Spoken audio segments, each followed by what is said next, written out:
Vítajte u ďalšom videu, ale ja som nejak posral ten motor. Neviem, jak sa to robí. Všetci to takto roztočia len. Robil som tu tiež tú dierku. Čo mám do toho fúkať? To ani to fúkanie, to nepomáha. Kladte. Ani hovno to nepomohlo. Všetko som spravil. Aha, vysavač. Zajtra urobím pár, lebo je veľa hodín. Chcem vystrašiť susedov. No, keďže. Ja vám ukážem jednu vec. Že keď toto urobíte. Ja vám to urobil radšej takto. Lebo keby som to robil takto, tak sa mi to vždy dokazí, že je to... Kedy sa to tak otočí. Toto je viac efektívne. Budem to robiť takto, že akože ľudia, keď chcete mi dať odber, tak mi dajte hneď odber. A budem rád, keď mi dáte aspoň 10 odberateľov. A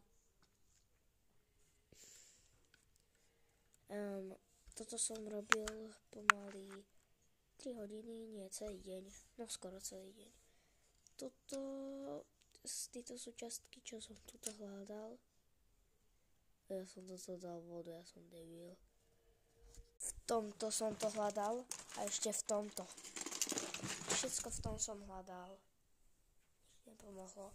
A potom som došiel s nápadom urobiť toto radšej, lebo som robil také auto, a som ho robil celý deň. A potom som prišiel s týmto a zase som to robil 3 hodiny. Super. Teším sa, jak to zajtra o 11. pustím a susedia ešte budú spať a tak. Teraz je 11 hodín, ježiš. Boli strašne Kto by chcel video, jak to púšťam vonku, že si to ťahnem takto vysavač. Že takto vysavač. A vonku to urobím, ale cez leto by som to mohol urobiť. Ale že tu mám elektriku, tak tu by som to dotiahnul a tak. Čaute. Nerobte sa, porežite sa to. Pritom som to robil a som to spustil. Ešte bolo takto a ja som to takto a ja som dal nejakú inú tyč. Ja som to chytil takto a čaute.